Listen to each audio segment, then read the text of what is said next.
So சில பேர் சொல்றாங்க வந்து ரேஷ்மா பப்ளிசிட்டிக்காக பண்றாங்க. இப்போ சீரியஸ் சடனா ஸ்டாப் ஆனதால அவங்களுக்கு அடுத்த ப்ராஜெக்ட் கிடைக்கணும்ல. ஸோ அப்போ அதுக்கு லைம்லைட் எடுக்கிறதுக்காக சும்மா ரேஷ்மா அப்புறம் அவங்க ஃப்ரெண்ட்ஸ் நக்ஷத்ரா சைத்ரா வந்து பெருசா எதுவுமே போடல. சைத்ரா வந்து okay thanks for telling the truth, ஏன்னா அவங்களுக்கு பயமா இருந்திருக்கலாம் மேபி இது வேற ரீசனால இப்ப சீரியல் வந்து நல்லா போகல இல்லைன்னா டிஆர்பி டவுன் ஆயிடுச்சு அந்த மாதிரி இல்லாம இது சீரியல் ஸ்டாப் ஆகிறதுக்கு காரணம் என்னுடைய லெக் இன்ஜரி. ஓகே, ஸோ இது வந்து எப்படின்னா இது இந்த சீரியலால தான் எனக்கு வந்துச்சு. இப்ப இது இந்த சீரியல் ஸ்டாப் ஆகிறதுக்கு லெக் இன்ஜரி காரணம். ஆனா எனக்கு லெக் இன்ஜரி வந்ததுக்கான இந்த சீரியலுக்காக நான் ஓவர் வெயிட் ஆனதான், நான் வெயிட் ஜாஸ்தி குண்டானதுதான் என் காலுக்கு வந்து இதாயிடுச்சு.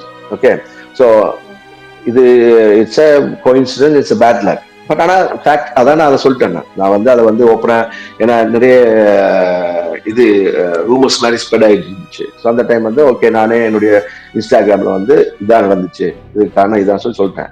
ஆனா அதுல வந்து அவங்க ஏன் அப்படி போட்டாங்கன்னு புரியவே இல்லை, சம்பந்தமே இல்லை. புரியுதா?